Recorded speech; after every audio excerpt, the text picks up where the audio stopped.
আসসালামু আলাইকুম বন্ধুরা। আজ রান্না করব বিভিন্ন রকমের সবজি দিয়ে সাম্বার ডাল। লুচি, দোসা, পারোটার সাথে খুবই ভালো লাগে।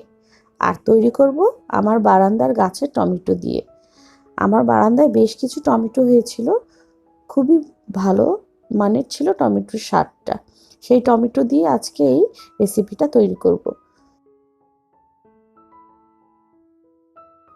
চলুন তাহলে রেসিপিটা শুরু করা যাক। প্রথমে টমেটোগুলি ভালো করে ধুয়ে টুকরো করে কেটে নিব। এই টমেটোগুলো বেশি টকও ছিল না, আবার মিষ্টিও না, মাঝামাঝি। খেতে খুবই সুস্বাদু ছিল, কাঁচা অবস্থায় খুব ভালো লাগে। এই তো রান্নাটা শুরু করে দিব। প্রথমে একটি প্যান বসিয়ে তাতে দিয়ে দিলাম 2 টেবিল চামচের মতো তেল, আর দিয়ে দিলাম বেশ কিছু শুকনো মরিচ আর ধুয়ে রাখা সরিষা, দিয়ে দিব সামান্য মেথি।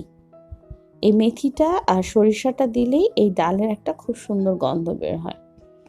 আর দিয়ে দিব আমার বারান্দার কারি গাছের কারি পাতা। আপনারা চাইলে এই কারি পাতা যে কোনো সুপার শপ থেকে সংগ্রহ করতে পারেন বা বা ঘরেও লাগিয়ে নিতে পারেন। এই কারি পাতাটা দিয়ে এই সাম্বার ডালটা রান্না করা লাগে। তারপর দিয়ে দিব বেশ কিছু পেঁয়াজ, এবং পেঁয়াজগুলো মোটা মোটা করে কাটতে হবে। পেঁয়াজটা আর এই সবজিগুলো যখন একটু ভাজা ভাজা হবে, পেঁয়াজ, শুকনো মরিচ, কারি পাতা, তাতে মিশিয়ে দেব টুকরো করে রাখা টমেটোগুলো।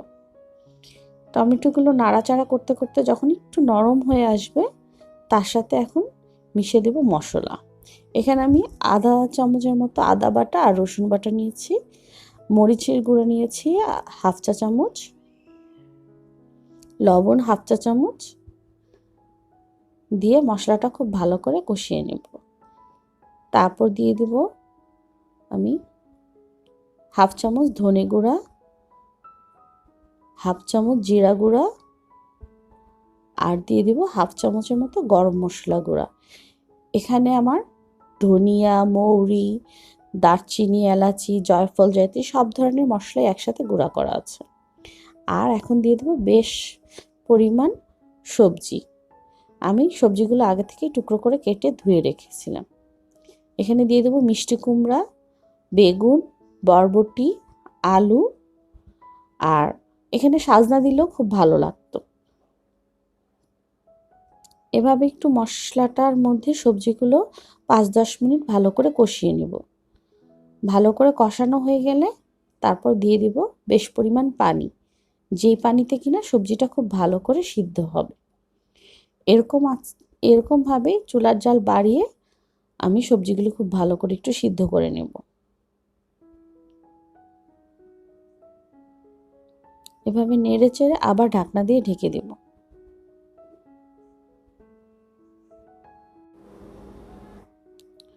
এখন ঢাকনা খুলে দেখতে হবে সবজিগুলো কি সিদ্ধ হয়েছে কিনা।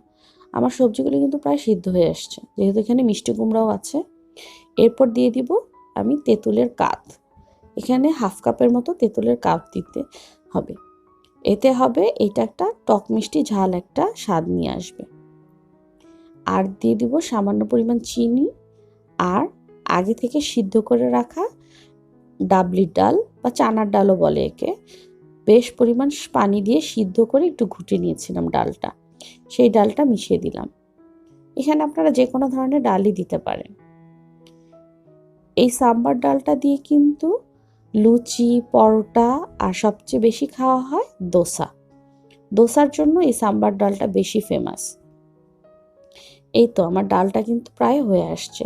এভাবে বেশ কিছু বলক দিয়েই ডালটা প্রায় রান্না শেষ করতে হবে। এই তো আমি এখন এই সাম্বার ডাল দিয়ে খাওয়ার জন্য বেশ কিছু লুচি ভেজে নিচ্ছি। আপনারা ময়দা দিয়ে এরকমভাবে লুচি তৈরি করে নিতে পারেন। ময়দাটা নর্মালভাবেই পরোটার কাই যেভাবে করি সেভাবেই তৈরি করে নিয়েছিলাম। তারপর গোল গোল করে কেটে এরকম ডুবো তেলে ভেজে নিয়েছি। এই তো আমার সাম্বার আর লুচি হয়ে গেল।